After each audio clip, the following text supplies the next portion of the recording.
Hi there. In this video I'm going to attempt to repair this Ufesa mixer. It's been a long while. I think this is kept around for more than 10 years at this point.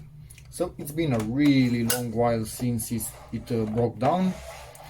Basically, I used it at a point something wasn't foaming up the way it was supposed to, and I think I used it a bit more than the maximum on time. So, presumably, it overheated. At that point in time, tried to open it up and see if I can fix it somehow. I didn't see anything wrong with it, but yeah, time goes by and we learn new stuff. So recently, about 2 or 3 years ago, I repaired how you call it, an air heater with a fan that was starting up, but the fan was spinning really slowly and it was making a really bad buzzing noise, like it was a short, but it wasn't a short, just the capacitor helping the motor work was gone. It was not in specs anymore. So I thought, hey, maybe this also has a bad capacitor. Now I'm going to open it up once again, and if it has a bad capacitor, replace it and fix this. If not, goes away, because yeah, for 10 years we kind of already have a new one.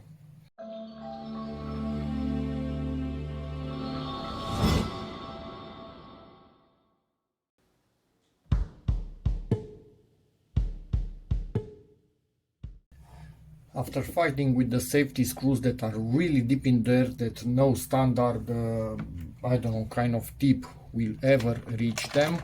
Hard to show you now because they are already out. So like this, it's not going in there. Remembered, I kept this, which is the Torx extension from some furniture, not sure if IKEA or not. And behold, it was actually the perfect size. But yeah, remembered when it was almost finished. Luckily, a flathead managed to go in there and pry them apart. But yeah, when you have lots of stuff kept from weird sources, you kind of forgot what you have. Forget, actually, sorry, what you have. So there's that.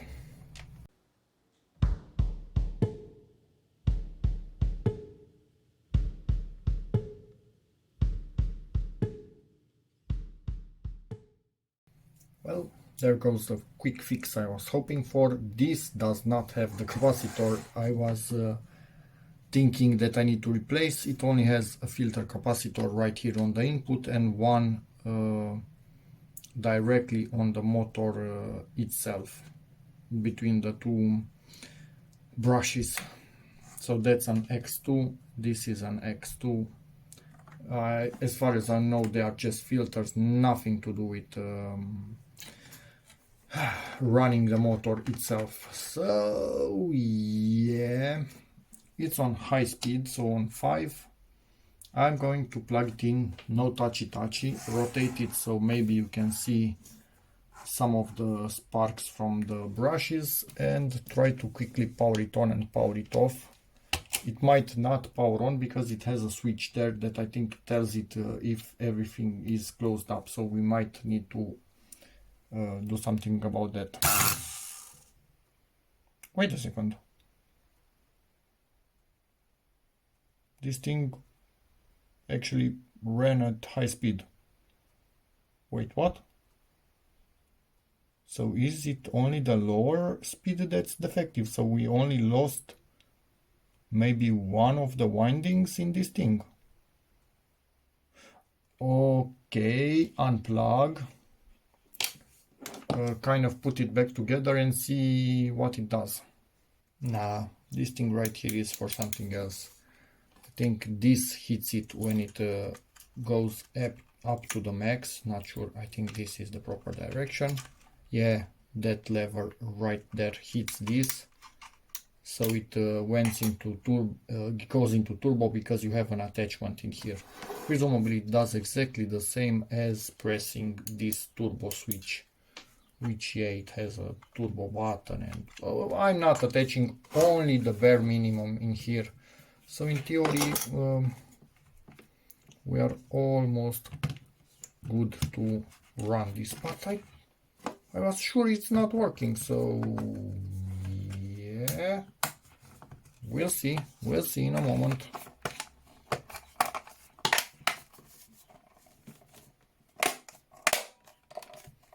That's reassuring when you hear the clips almost breaking when you close something.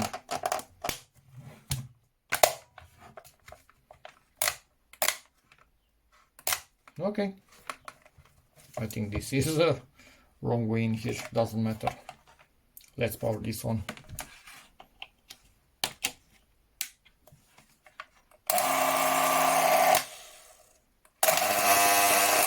Oh no, we have sparks and smoke. So it starts, but not in a nice way. Ooh, no bueno. No bueno at all. What happened to this thing? So it's still running at low speed. Weird. I don't know enough about this type of motor for sure. So it has the open up thingy, unplugged obviously. It has the internal winding. I'm going to show you in a moment, like a toy. I think this is the side that opens up easier. Yeah, probably like a toy motor, for example. But then again, it doesn't have a permanent magnet. It has a few outer windings for the stator, which create the magnetic field, and depending on what speed you select, the magnetic field for the stator is actually more powerful or weaker depending on what you ask of it. But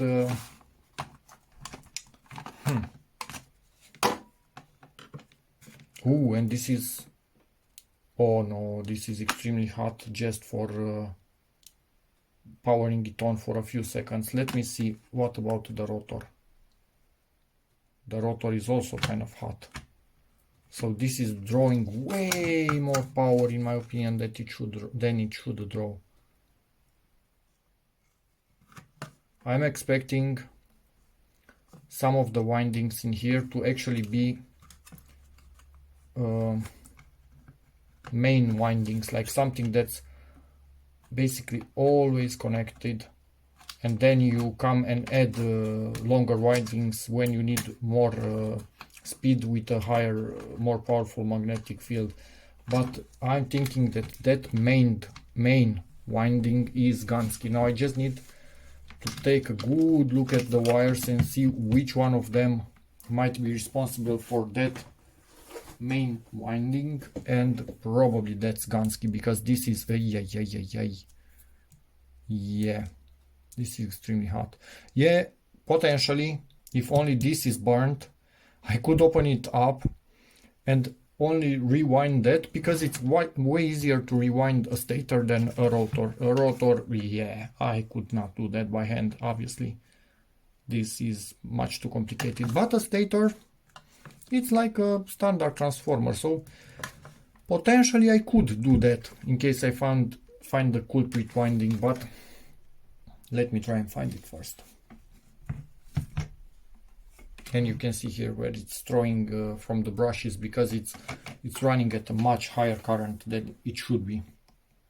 Now we're getting somewhere. We have the PicTech latched onto this.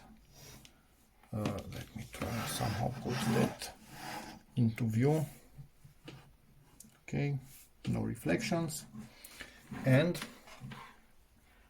let's go to 0. So at 0, the only thing that we have is basically this capacitor right here, which is 10 mega ohms. Maybe these resistors doing some discharging of that said capacitor, I'm thinking. So please stay here, okay? Now let me show you a few modes. Speed number 1.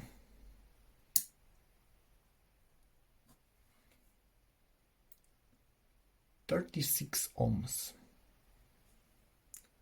Number 2, 30 ohms, 25, 20, 15, and I think that's all he wrote.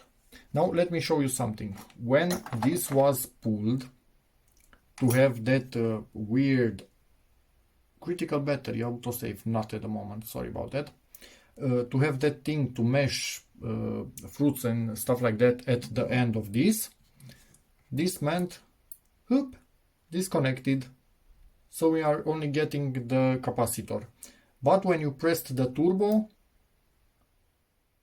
it went to the lowest resistance that it knows, so the highest speed possible. So when you have that attachment plugged in, you only have an on-off switch with the maximum speed that this mixer could give us. Decided to get the rotor fully out of this place because I want to be able to properly poke everything out, and thanks to Ufesa, they didn't use connectors on this, they just soldered the wires onto the terminals, so that makes everything more complicated because I need to unsolder each and every single wire out of there. Yeah, awesome, you saved $3 or who knows how much. Okay, and this, Jesus, now I need to get this out somehow without breaking it, hopefully. This is gonna be fun. Let's see how much we can damage it until I give up on fixing it. Okay, that actually went well.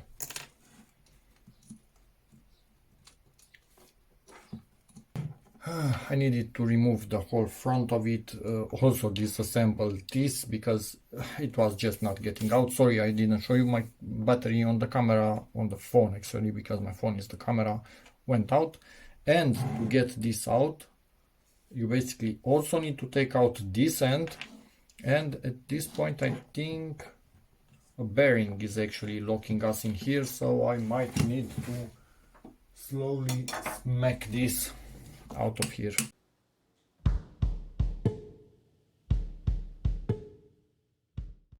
Took a layer of this off, found the temperature protection, seems to be almost 0 ohms, so it is still okay, which kind of makes sense because otherwise this wouldn't work at all.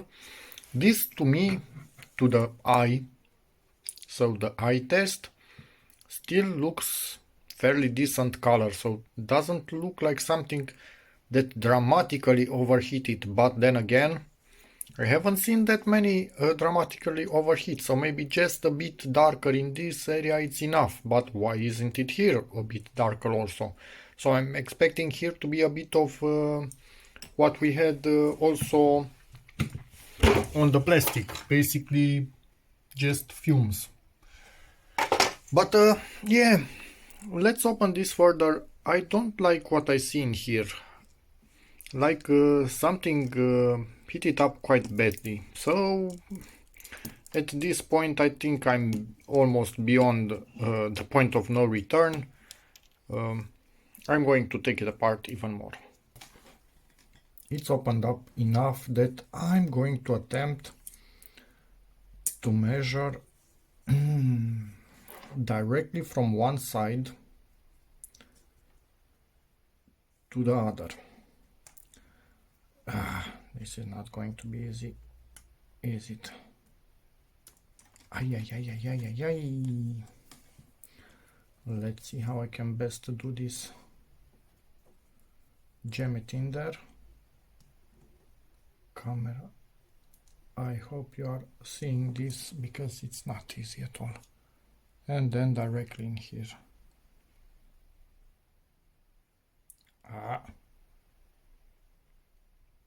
22 ohms. I'm not sure 100% if this is correct, but I am measuring directly through it, like basically what the brushes kind of see. Let's try and measure through the brushes themselves. So 24, 25. Not easy, but let's rotate this a tiny bit.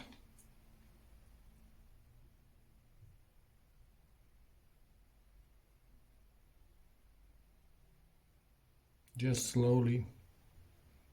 20 ohms. So for me, 18 ohms. Whoa. What? Maybe we are touching more.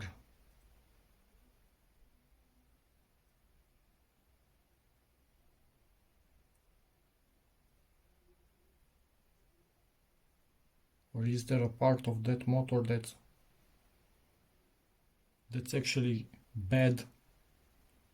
Let me try and go back.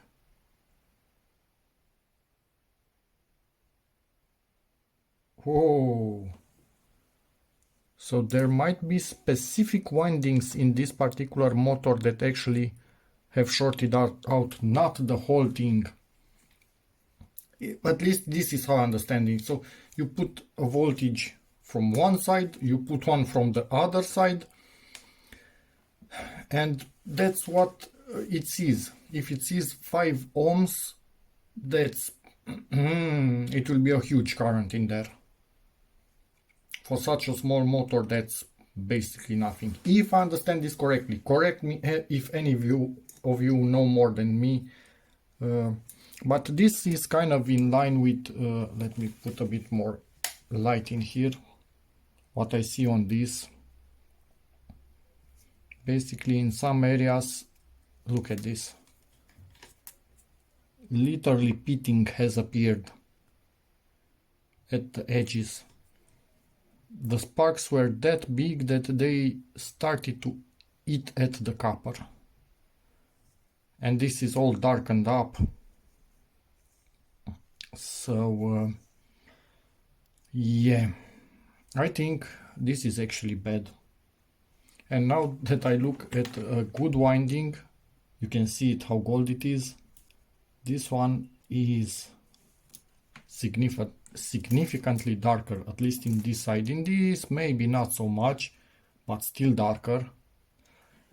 But then again, here I don't think we have, no, we don't have any coating on it. Here we have the clear coat. Maybe that made it a little bit darker also, although the clear coat is also in here and doesn't seem to change the color.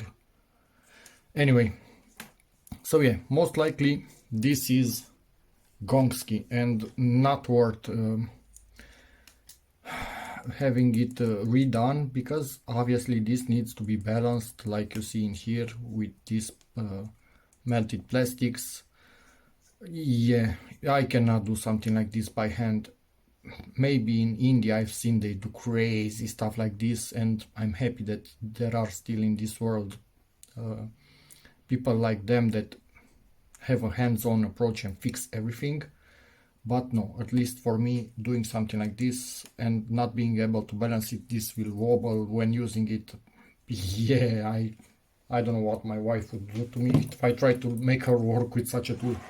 And besides, let me show you, we bought this, no name. It's a cheapest Chinese thingy that we could find.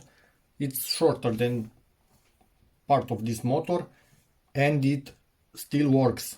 Basically we got a good one. I will link the video in the description. An Ufesa, oh my bad, this is a Tefal, sorry about that. 500 watts, so this was 300, this is 500, this is, who knows, China. It's falling apart, but the motor is still working. In the Ufesa, the motor failed. So anyway, yeah, this thing is perfect, much better than the Ufesa ever was. And I'm going to measure to see what we get on those in different speeds, to see if my logic was correct when I said about 30 ohms is way too low. So now we have the China Special, first speed, 185 ohms. Now this is a different story. I'm going to do some calculation in a moment to see. And let's go to the max speed. one. Yeah, it's China special, not good contacts in this thing, at least not with a multimeter. 230 volts would make good contact by arcing or doing something in there. So 185 and 160, let's say it like that. Or 152. And we are connected to the Tefal. I think this is because of filtering capacitors and this. And let's go to speed setting 1.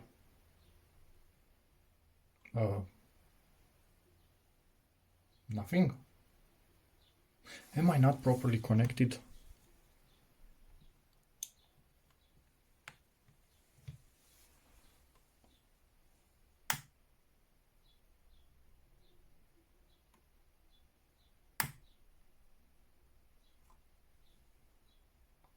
So weirdly enough, in the lower speeds, oh no, I don't think it was making contact somewhere when I was measuring.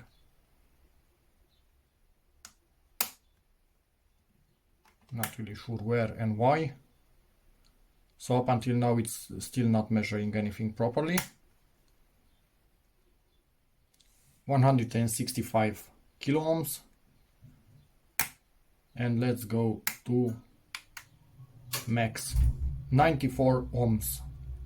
Max, absolutely max, but normal speeds about 100 ohms. Anyway, this is not probably a good way of measuring this, but at least we get an idea. And yes, again, this does have 500 watts. So yeah, this weird way of just measuring the resistance in here at least gives us ballpark and tells us that this one, the Ufesa Multi Mixer 300 watts, was bad, really bad, and it blew itself up much too easily, honestly. Now, I just want to add, if this were the last mixer in the world and I would have no other choice, I would probably try to use this particular motor. It's a 40 watt DC 24 volt motor. I think it would be good enough for what we do with a mixer, not with dough or stuff like that, just some eggs and lighter stuff. I would just find a way to make this hole bigger and somehow fit this inside of there. But then again, obviously this would need taking out. This would need cutting and having a hole drilled for this particular size perfectly, then a screw from one side to lock it in place. Everything would need to be perfectly aligned. I have no idea of the rotation this has and what rotation speed this had, what RPM.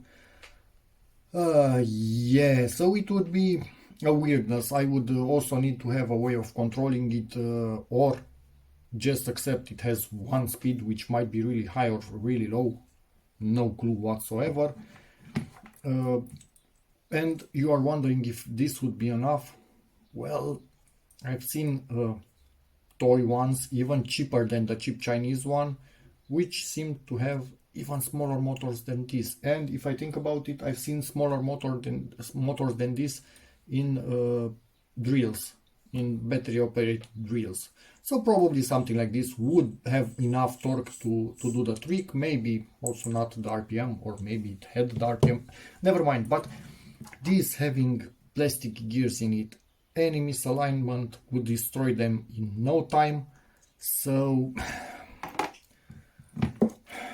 doesn't make sense. And yeah, in the end I think this is blown and it's just not worth fixing. I'm going to take it apart, keep the wire from it, maybe the brushes themselves, who knows, stuff like that. The bearing, I'm going to try and get it out of there.